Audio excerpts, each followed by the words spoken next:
예수님은 죽은 후 사흘 만에 부활하셨습니다.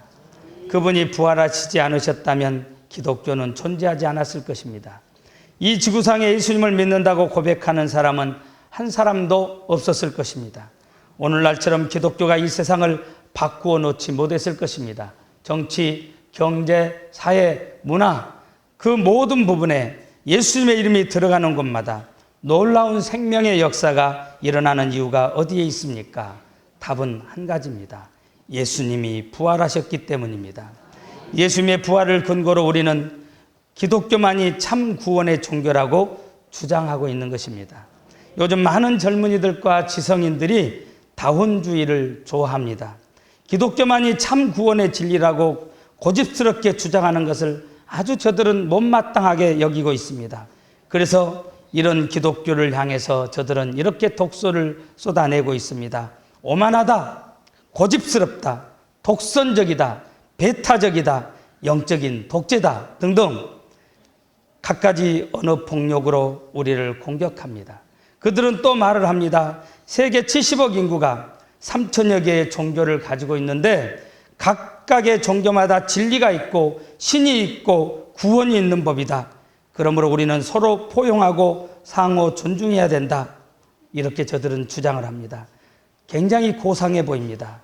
또 저들은 서슴지 않고 모든 종교에 구원이 있다고 말을 하고 있습니다.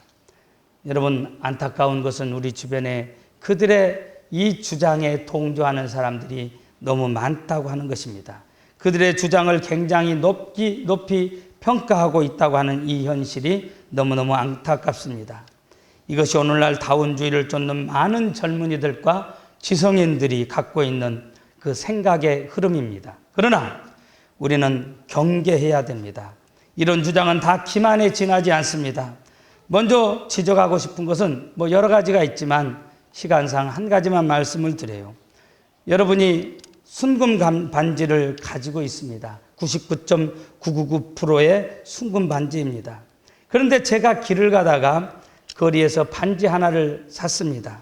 그리고 순금 반지를 가지고 있는 여러분들에게 거리에서 산 반지와 바꾸자고 그럽니다. 내 반지도 노랗기 때문에 여러분의 것과 똑같은 가치를 가지고 있으니 바꾸자고 제가 주장한다면 여러분, 저의 이 말을 듣고 오늘 이 반지를 바꾸실 분 있으면 손 들어보세요. 정신 나간 분입니다. 손 드시는 분이 계시다면 이상한 분일 겁니다. 예? 차라리 목사님 그냥 갖고 싶다고 그러세요. 그냥 주세요. 달라고 그러면 내가 그냥 드릴게요. 이럴 분은 계실지 모르지만 똑같은 가치를 갖고 있으니까 내 것은 일명 거리표인데 여러분이 가지고 있는 순금 반지하고 바꾸자 한다면, 그리고 똑같은 가치를 갖고 있다면 여러분 절대 양보하지 않을 것입니다. 목사님 웃긴 소리 하지 마세요. 목사님 것은 거리표잖아요. 그거는 맥기가 입혀져 있는 것이지 순금 반지 아니지 않습니까? 오히려 똑같은 가치를 주장하는 저에게 여러분들은 여러분의 반지가 진짜라고 강변할 것입니다. 여러분, 이것은 독선이 아닙니다. 공자나 석가나 맹자가 누굽니까? 또 공산주의를 창시한 레닌이나 막스나 스탈린이 누굽니까? 저들도 우리와 성정이 똑같은 인간일 뿐입니다. 우리 넷째 딸의 용어를 빌린다면 너나 나나 마찬가지라는 것입니다. 죽음을 극복하지 못한 인간일 뿐입니다. 아무리 살아있을 때 신처럼 절대 권력을 누렸을지라도 죽음으로 끝을 본 자들입니다. 그런 자들을 우리는 구원자로 섬길 수 없습니다. 예수 그리스도의 죽음을 이기고 부활한 사람은 이 세상에 아무도 없다는 말씀입니다. 그러므로 우리는 어떤 종교가라도 구원자라고 보지 않습니다. 무덤을 놓고 경배와 찬양의 대상을 삼는 종교에는 구원이 있다고 저는 보지 않습니다. 구원이 무엇입니까? 전 인류가 소원하는 구원이 무엇입니까? 그것은 죽음에서 우리를 건지는 것입니다. 죽음의 손에서 우리를 구원하는 것입니다. 그렇다면 우리를 죽음에서 구원할 구원자는 죽음을 정복하고 살아나신 분이라야 합니다. 성경을 보니까 하나님께서 우리에게 이렇게 분명히 말씀하십니다. 예수 그리스도만이 죽음 가운데서 부활하여 능력으로 하나님의 아들로 인정되었다고 말씀하고 계십니다. 히브리서 2장 14절부터 15절에 보면 자녀들은 혈과 육에 속하였음에 그도 또한 같은 모양으로 혈과 육을 함께 지니심은 죽음을 통하여 죽음의 세력을 잡은 자 곧 마귀를 멸하시며 또 죽기를 무서워함으로 한평생 매어 종노릇 하는 모든 자들을 놓아주려 하심니 이렇게 말씀하고 있습니다. 이와 같이 죽음을 이기고 우리를 죽음에서 건져내신 예수 그리스도를 우리의 구원자로 믿는 것입니다.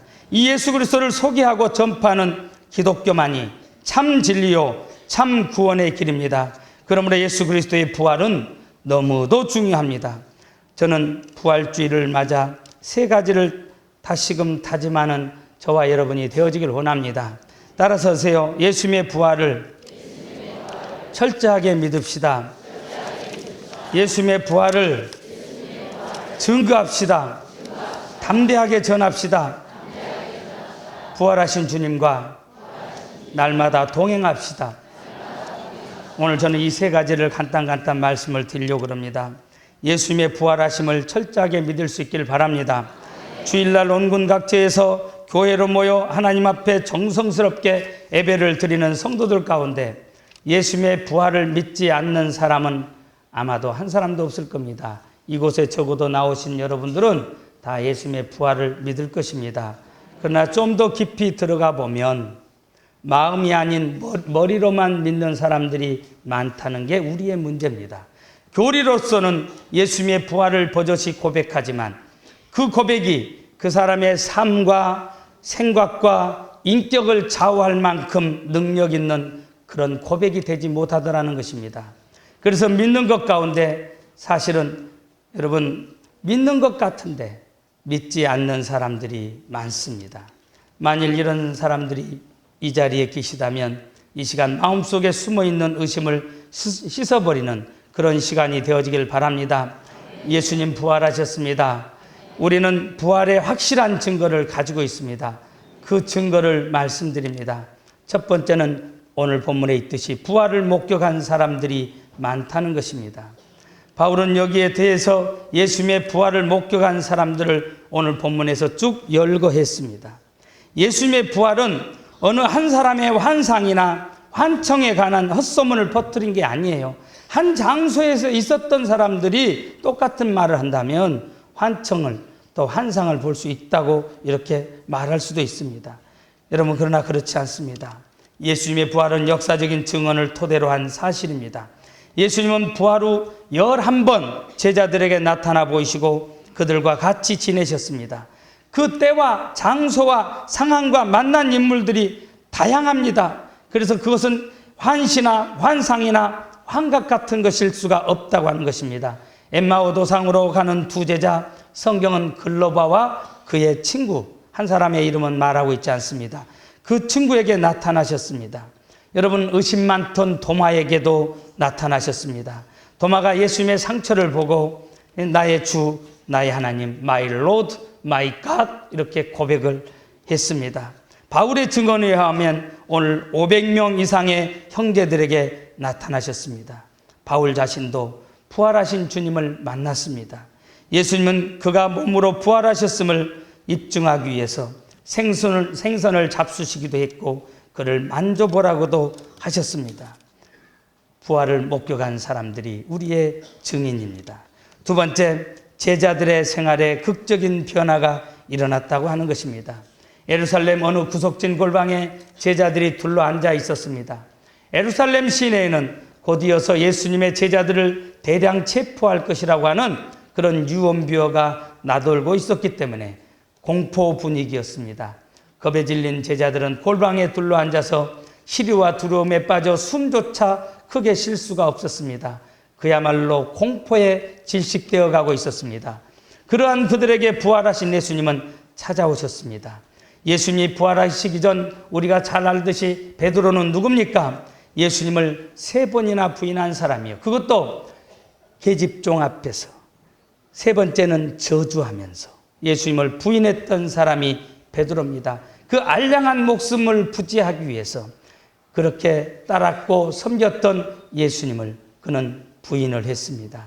그런 베드로가 여러분 어떻게 합니까? 예수님의 부활하신 예수님을 만나고 난 다음에 여러분 베드로가 많은 사람들 앞에서 이제 역으로 우리 주님 부활하셨습니다. 당신들이 십자가에 못 박고 당신들이 죽인 그 예수님이 사흘 만에 성경대로 부활하셨습니다. 이렇게 외쳤을 때에 여러분 3,000명, 5,000명이 그러면 우리가 어떻게 앓고 이 죄를 어떻게 앓고 예수님 앞으로 나오게 됐다고 하는 것입니다. 여러분 저들이 누굽니까? 불과 50일 전만 해도 예수님을 십자가에다 못 박고 바라바를 놔주시오 했던 사람들입니다. 그런 그들이 여러분 베드로의 설교를 듣고 이것이 거짓말이었다면 여러분 돌을 던졌을 겁니다. 적어도 완전히 미쳐버렸다, 완전히 맛이 가버렸다 이랬을 것입니다. 그러나 여러분 오늘 제자들과 베드로의 삶은 달랐습니다. 부활하신 예수님을 만난 이래로 저들은 부활하신 주님을 증거하기 위해서 이제는 더 이상 골방에 숨지 않았습니다. 예수님의 부활을 외쳤습니다. 그리고 그 부활을 위해서 부활을 외치다가 순교했습니다. 거짓을 위해서 한 번은 거짓말할 수 있습니다. 그러나 두 번, 세 번, 아니 생명을 내어가면서 거짓말할 수 있는 사람은 없습니다. 상식적으로 생각해 봐도 그럴 수 없습니다. 결정적인 증거는 저와 여러분들이 예수님을 만남으로 부활하신 주님을 만남으로 변화되었다고 하는 것입니다. 오늘 예수님의 이름으로 오늘 또 많은 사람들이 새 생명을 얻고 있습니다. 수없이 많은 사람들이 예수님께로 나오고 있습니다. 그러나 여러분 이것으로는 부족합니다. 그래서 네 번째가 필요해요. 예수님에게는 무덤이 없습니다. 모든 종교는 한결같이 창시자의 무덤을 아주 거창하게 화려하게 꾸미고 가꿉니다. 그것으로 그 종교의 권위가 더해진다고 믿기 때문에 저들은 무덤을 가꾸고 있습니다. 그러나 여러분 알아야 돼요. 아무리 화려하게 꾸민 무덤이고 웅장한 무덤이라도 무덤이란 죽음의 증거일 뿐입니다. 이런 면에서 공자나 석가나 그리고 마호메 이런 사람들은 모두 다 동일합니다. 그렇지만 예수님에게는 무덤이 없습니다. 무덤에 해결해야 할 죽음, 그 시체가 없다고 하는 것입니다. 예수님께서 다른 종교의 창시자들처럼 영원히 죽어버리셨다면 여러분 오늘날 이스라엘 어딘가에 왕릉 같은 예수님의 무덤이 있어야 될 것입니다. 그러나 여러분 예수님의 무덤은 비었습니다. 무덤 없는 예수 그리스도, 그것은 부활의 확고한 증거입니다. 그러나 여러분 이것만으로 또 부족하다고 말할 수 있어요. 부활을 거짓으로 꾸밀 수도 있기 때문에. 그래서 오늘 또 한 가지가 더 있어야 됩니다. 그게 다섯 번째 증거입니다. 여러분 부활의 증거가 지금까지 깨지지 않고 있다는 겁니다. 기독교를 핍박하는 그 많은 사람들이 기독교에 대해서 공격을 하지만 예수님의 부활을 여러분 거짓이라고 밝혀내지를 못하고 있습니다. 이유가 뭡니까? 사실이기 때문에 그렇습니다. 2000년 동안 이것은 무너지지 않고 있습니다. 사랑하는 여러분, 우리는 이 부활을 확실히 믿어야 합니다. 그리고 이 부활을 담대하게 전해야 됩니다. 우리는 확실한 것을 가지고 있습니다. 여러분 제가 아는 섬이 하나가 있습니다. 우리 쪽에서 보면 서쪽에 있는 섬 윗섬이라고 그럽니다. 임자도라고 하는 섬이에요. 거기에 약장수가 1년에 한 차례씩 들어왔습니다. 지금은 이제 들통나서 못 들어오는데요. 한참 들어올 때가 있었어요. 들어와서 약을 팔고 가요. 재료로 한다면 5,000원어치나 들어갔을 거예요. 그런데 얼마씩 팔고 가는 줄 아십니까? 가짜를 가지고 나와서 여러분 날이면 날마다 오는 것이 아닙니다. 모을 때는 어떻게 모은 줄 아세요? 여러분 우리가 바가지 선물로 주러 왔습니다. 바가지, 여기 계신 할머니 아가씨들 절대 바가지 준다면 가지 마세요. 세상에 공짜는 없어. 예? 그래서 이제 바가지 받으러 갔다가 여러분 어떻게 합니까? 공짜로 그거를 준다고 해서 갔는데 가서 25만 원짜리 약을 덜커덩 다 사가지고 오는 거예요. 이 약장수는 가짜를 보름 동안 딱 팔았는데 2억 원어치를 팔아요. 2억 원어치. 그리고 보름 만에 도망을 갑니다. 이유가 뭡니까? 한약은 먹고 보름이 지나야 효과가 나타나니까. 2억씩 판다고 그래, 2억씩.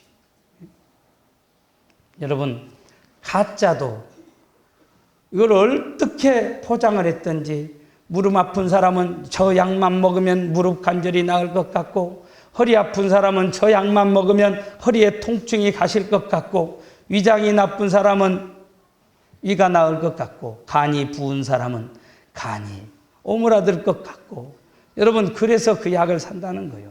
가짜도 이렇게 진짜처럼 파는데 우리는 진짜를 가지고 있는데 왜 가짜처럼 팝니까? 여러분, 우리 기독교의 강점이 뭡니까? 우리 예수님 부활하셨다는 이 부활의 증거입니다. 믿습니까? 부활의 사실이에요. 우리는 전해야 될 줄 믿습니다. 전도는 내 힘으로 하는 게 아니에요. 우리는 가서 예수님 부활하셨습니다. 이 예수님을 믿어야 합니다. 예수님을 믿어야 천국에 갈 수 있습니다. 이렇게 여러분, 우리는 외쳐야 돼요. 믿습니까? 세월호 사건이 터졌습니다. 온 국민이 슬퍼하고 있어요. 여러분, 더 슬픈 게 뭔지 아십니까? 저들 중에 예수 믿다가 죽었으면 이 땅에서 삶은 짧지만 천국에 가셨습니다. 우리 천국을 믿지 않습니까? 부활을 믿지 않습니까? 그렇기 때문에 우리는 이것 때문에 더 이상, 여러분, 그 정 때문에 슬퍼할 수는 있지만 부활, 천국의 소망을 두는 우리 믿는 사람들은 천국에서 만날 소망이 있기 때문에 이 슬픔을 넘어설 줄 믿습니다. 그런데 여러분 보세요. 예수 믿지 않고 물속에서 영원히 꽃도 펴보기도 전에 사라져버렸다면 이것은 정말 슬픈 일이에요. 우리 그날이 도적같이 온다는 거 알잖아요. 그런데 우리는 그것을 우리의 삶에 적용하지 않고 있어요. 나도 언젠가 어떤 형태로 여러분 도적같이 오는 내 영혼의 때가 있다는 이 사실을 우리는 기억해야 됩니다. 그러므로 사랑하는 여러분, 내 자식이 내 앞에서 그렇게 빠져들어가고 호흡을 못하고 있는데 우리 하나도 손을 쓸 수가 없잖아요. 최첨단 과학장비도 무용지물인 것을 우리는 지금 보고 있지 않습니까? 대통령이 오고 그 누가 와도 여러분 그 생명 살려내지 못하는 걸 보고 있지 않습니까? 그렇기 때문에 우리는 여러분 전도해야 됩니다. 예수님의 부활을 증거해야 됩니다. 예수님의 부활을 여러분 호소해야 됩니다. 아니, 손을 삐틀어서라도 공부는 조금 덜해도 여러분 내 자녀들 영적인 주소 확인하고 내 사랑하는 부모, 형제, 고륙, 친척들 영적인 주소를 확인해야 돼요. 내가 그분을 천국 보냈다고 하는 영적인 주소가 확인된다면 우리 그렇게 많이 슬프지 않을 것입니다. 어차피 인생은 올 때는 순서가 있어도 갈 때는 순서가 없기 때문에 그런 것입니다. 사랑하는 여러분, 예수님의 부활을 전합시다. 세 번째, 부활하신 주님과 날마다 동행할 수 있기를 바랍니다. 여러분, 예수님은 부활하시자마자 빌라도나 그 당시의 실세들에게 찾아가지 않았습니다.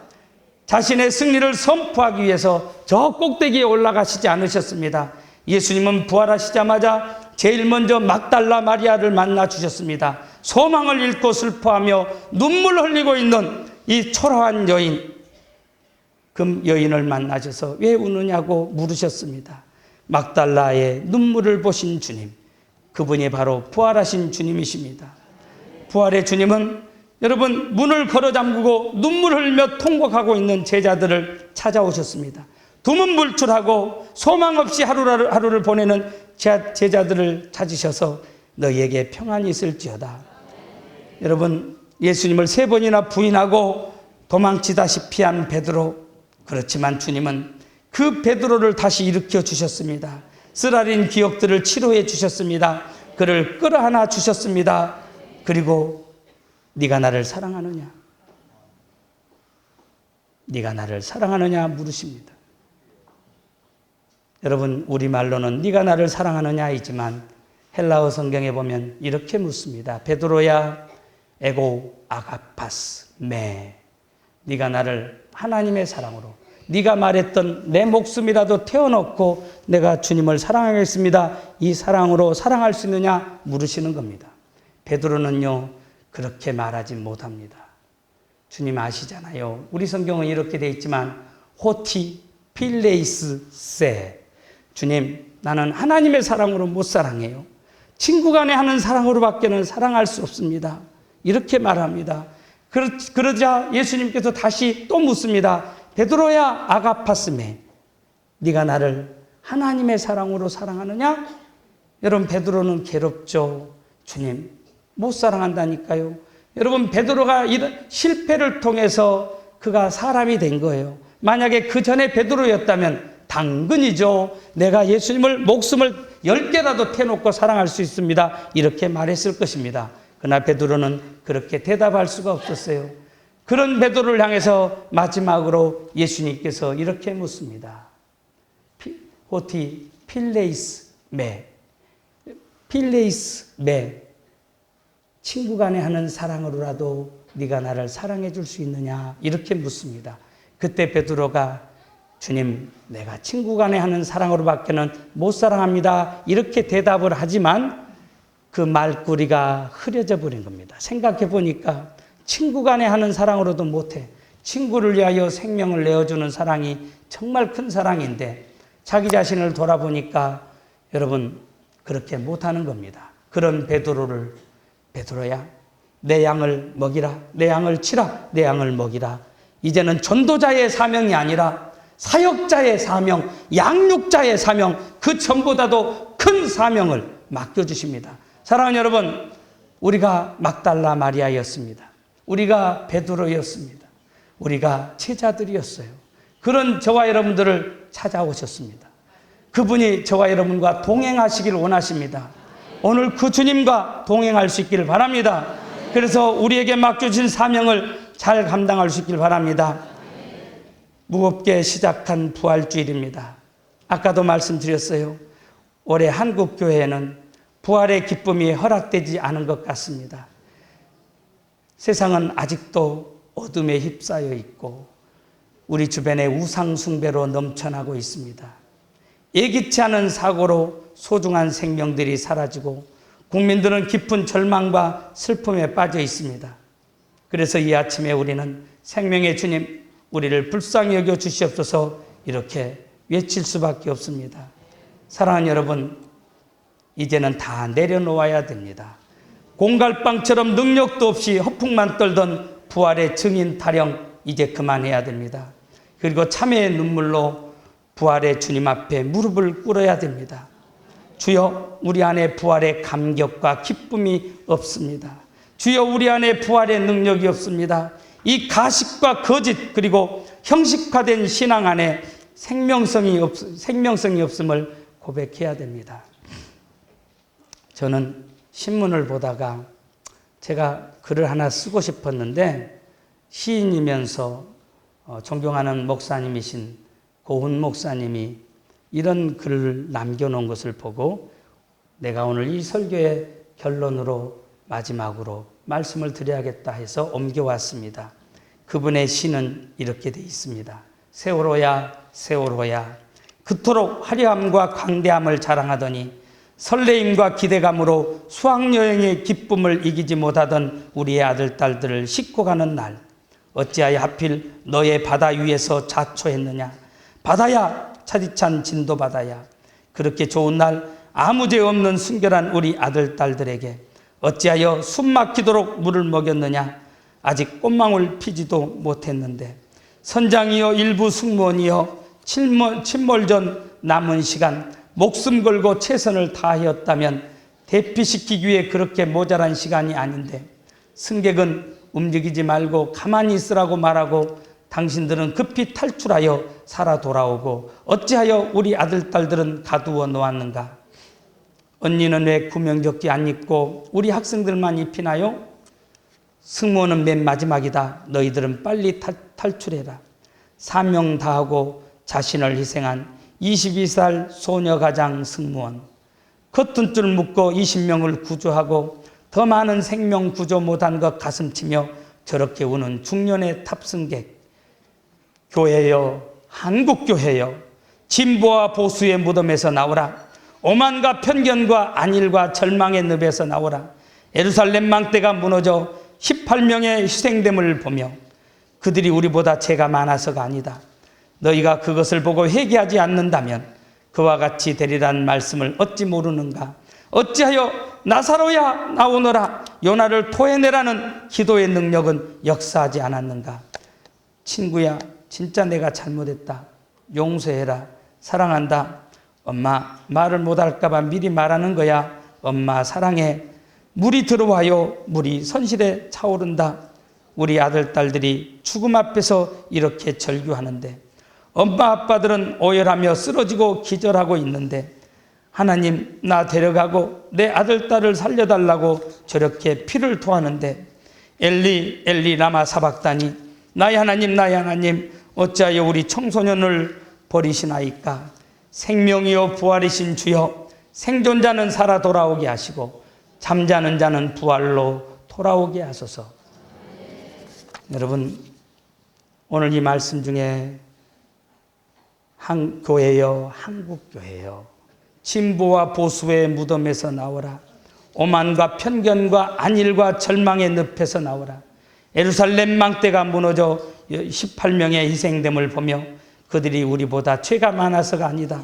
너희가 그것을 보고 회개하지 않는다면 그와 같이 되리란 말씀을 어찌 모르는가. 오늘 저와 여러분들이 부활의 증인이 되고 예수 그리스도의 제자답게 살 수 있는 저와 여러분들 되어지길 주님의 이름으로 부탁을 드립니다.